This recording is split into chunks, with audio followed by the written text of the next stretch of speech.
Joseph Renacki is live at the St. Andrew's Heritage Center, full of rich history, including our agricultural history.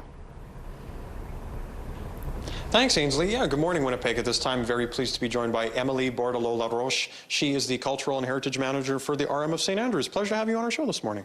Thank you. Yeah, this room is full of agricultural history, as Ainsley mentioned. Talk to us a little bit about, of course, the Indigenous people that were here prior to settlers coming to, this area of the RM of St. Andrews now.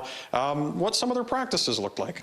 Well, contrary to popular belief, not everybody was a hunter and gatherer. Some of them were actually farmers as well. Some of these crops would have been beans, squash, and corn. You can see some of those types of corn there. They were really good at resisting frost and bugs as well.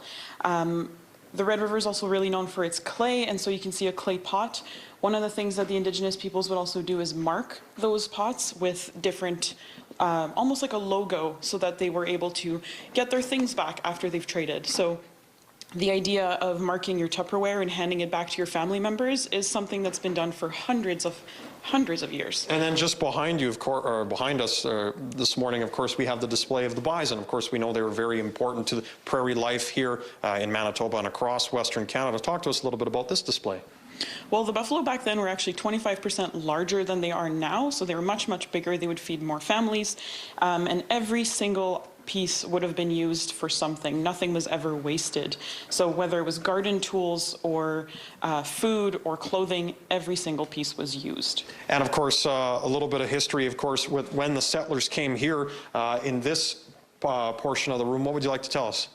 Well, the European settlers brought their cattle, sheep, pigs, chickens, all of that with them, and that really changed the landscape of the farming here, and it also made the population grow exponentially. And before we wrap up this segment, Emilie, tell me a little bit about this beautiful wooden wheel here, of course. We had a chance to show the Red River carts last week in Lower Fort Garry. What can you tell us about this display?